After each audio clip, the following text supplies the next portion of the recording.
Kita beralih ke Kalimantan Selatan, Saudara. Sebanyak 50 orang menjalani perawatan di Rumah Sakit Jiwa Sambang Lihum, Banjar, Kalimantan Selatan akibat mabuk usai mengonsumsi kecubung. Dari 50 orang tersebut, 9 diantaranya menjalani rawat jalan dan 4 lainnya telah diperbolehkan pulang. Saat ini masih terdapat 35 pasien yang dirawat inap di Rumah Sakit Jiwa Sambang Lihum, Kabupaten Banjar. Mereka harus menjalani perawatan karena mabuk usai mengonsumsi kecubung.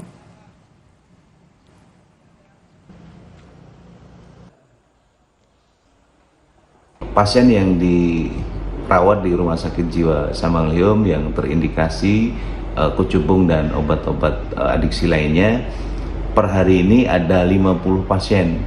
50 pasien yang seperti saya sampaikan sebelumnya, 9 orang rawat jalan, dan Sabtu kemarin dilaporkan bahwasanya sudah ada yang dibolehkan pulang atau diizinkan dokter untuk bisa kembali ke rumah. Polisi telah menetapkan 4 orang sebagai tersangka terkait kasus mabuk kecubung di Kalimantan Selatan. Dari 4 tersangka, polisi menyita barang bukti puluhan ribu butir obat tanpa merek.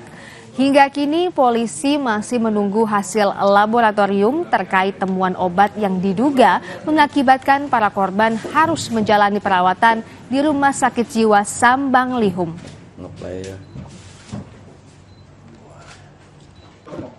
Atas dasar itu, tersangka M yang ditangani oleh Direktorat Narkoba dan 3 tersangka yang ditangani Polresta Banjarmasin, awalnya kita tangani dengan pasal sementara pakai Undang-Undang Kesehatan, yaitu pasal 435 Junto 138 ayat 2 Undang-Undang nomor 17 tahun 2023, ancamannya 12 tahun penjara atau denda 5M. Mereka sekarang dalam penanganan. Barang bukti itu lagi dikirim ke laboratorium forensik juga di Surabaya untuk mengecek kandungan apa yang ada di dalamnya.